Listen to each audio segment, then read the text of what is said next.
Welcome back to Poorly Educated Today in the News, where the world is somehow doing international brinkmanship, bureaucratic slap fighting, and luxury vanity construction all at the same time. Every morning, I wake up hoping for one normal headline. Just one. Maybe a mayor cutting a ribbon at a tractor supply. But instead, I get war in the Strait of Hormuz and a White House ballroom big enough to host a monster truck rally for lobbyists. It feels like the planet got handed to a committee made up of defense contractors, app developers, and one uncle who swears every problem can be fixed with a backhoe.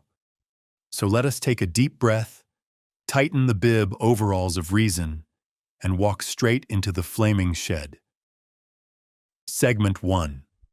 Ballroom Blitz and the Government Home Makeover. The White House is apparently getting the reality show renovation treatment, because while the country is arguing over wars, tariffs, and whether groceries are now a luxury hobby, the administration decided to tear up the East Wing for a gigantic ballroom. Not a modest event space, not a tasteful expansion, but a hulking monument to the kind of taste that says gold trim is a personality trait. A federal judge had to step in and basically say, "Sir, you are renting the nation's house, not knocking out walls in a casino penthouse."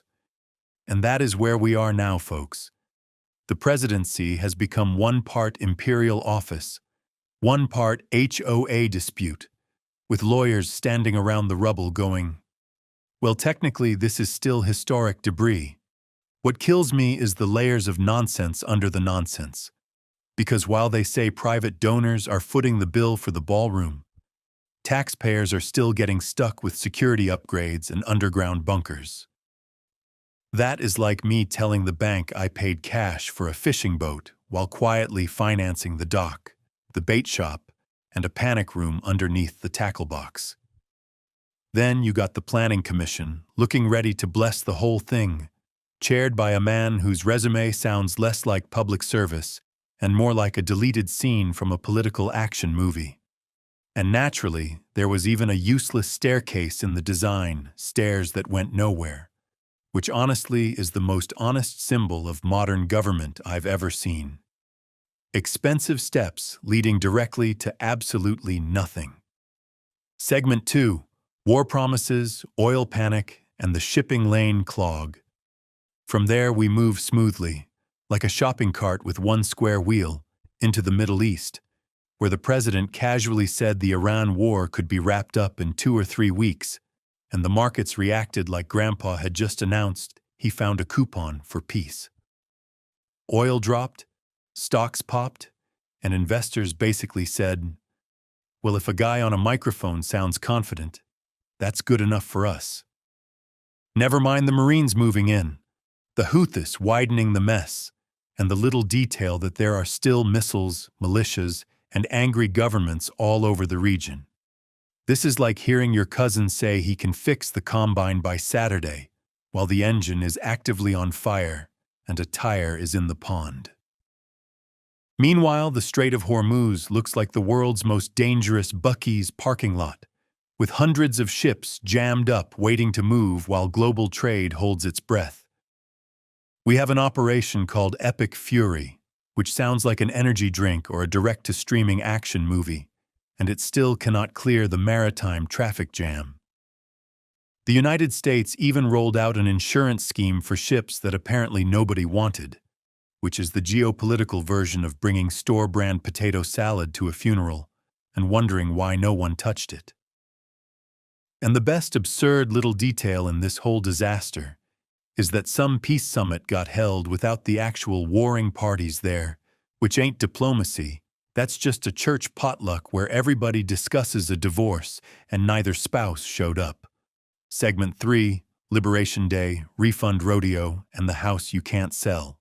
Back here at home, we just hit the anniversary of Liberation Day, which sounds less like trade policy and more like the name of a regional wrestling pay-per-view.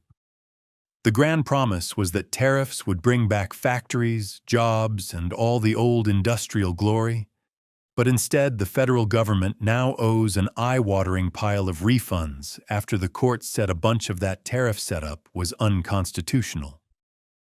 So after collecting huge amounts of money, Washington now has to turn around and process giant repayments, which is exactly the kind of efficiency you get when economic policy is run like a dare at a cookout. It is the national equivalent of charging everybody admission to a county fair, realizing the rides never worked, and then trying to refund the tickets with an expired Visa gift card. And because chaos loves company, war jitters and oil spikes have helped shove mortgage rates up again. So the housing market is now sitting there like a deer in a Lowe's parking lot, confused and blinking under fluorescent lights. Buyers are pickier, sellers are stuck, and people who just wanted a decent house with unbroken gutters are now crunching numbers like they're applying for launch clearance at NASA. There are more sellers than buyers by a country mile, and the few buyers still wandering around have the energy of a man at a flea market, inspecting a lawnmower for spiritual defects. That is the rotten little core of this whole thing. Foreign policy, tariff chaos, and market nerves all roll downhill until regular folks cannot move, cannot buy, and cannot tell whether the American dream is delayed or just being auctioned off in pieces. Segment 4. Borders, birthrights, and the fear factory. Then you've got immigration, where the administration somehow found a way to make both the Constitution and basic human decency sound like optional software updates. The Supreme Court is weighing whether birthright citizenship can basically be kneecapped by executive order, which is the kind of sentence that ought to make the whole country sit upright in the recliner. We are talking about a fight over whether babies born here count as belonging here, and if you have to workshop that morally, your compass didn't break. You threw it in a ditch. And the arguments floating around this issue are so flimsy, they feel like they were stitched together from late-night comment sections, old chain emails, and one guy yelling in a bass boat. At the same time, the deportation machine is getting a branding refresh, moving from loud raids to quiet intimidation, which is such a deeply American bureaucratic trick. They realized the spectacle looked bad, so now the idea is to make the system terrifying enough that people leave on their own, like turning the thermostat down and calling it climate policy. There is still a giant backlog, not enough judges, and now even military lawyers are being pulled in to keep the conveyor belt moving, which sounds less like immigration policy and more like a collapsing regional hospital trying to staff the ER with substitute teachers. The grounded truth under all the political shouting is simple. When government gets obsessed with appearing tough instead of being functional, it stops solving problems and starts manufacturing fear as a substitute for competence. Segment 5. Moonshots, miracle pills, and the price of watching anything. And while all this is happening, humanity also launched people toward the moon again, which ought to be the one story that makes us feel noble and ambitious, except even that comes with a terrifying little communications blackout and a mysterious fault light blinking in the cockpit. Nothing says modern civilization like sending astronauts on a historic lunar mission while mission control briefly loses the signal and everybody on Earth collectively tightens every muscle in their body at once. We have reached the point where the species can fling 4 people around the moon, but we still cannot build a world where tickets to a sporting event don't require a second mortgage. That contrast right there is America in a nutshell. One hand touching the stars, the other hand refreshing a broken website to pay 10 grand for nosebleeds at the World Cup. And the cultural side of this mess is somehow just as predatory as the political side, because now everything is dynamic pricing, premium access, tiered experience, loyalty queue nonsense. FIFA is charging like it's auctioning off pieces of heaven. The big banks want in on prediction markets, so people can gamble on the future with the same calm language they used to describe retirement accounts.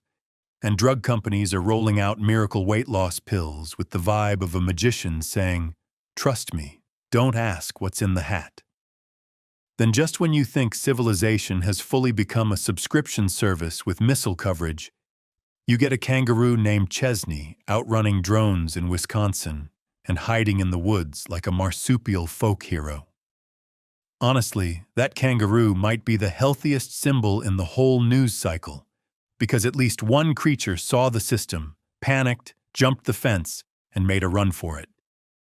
In conclusion, the world right now feels like somebody put a war room, a luxury real estate show, a stock trading app, and a petting zoo all inside the same pressure cooker and then sat on the lid.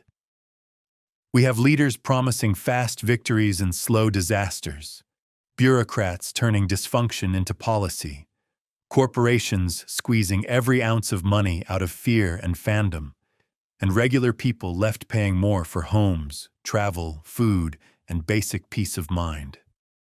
But beneath all the absurdity, the pattern is plain as day. The people with power keep treating every crisis like a branding opportunity, while everybody else is stuck living in the fine print. And that, my friends, is why the news no longer feels like information. It feels like surviving a parade where every float is on fire.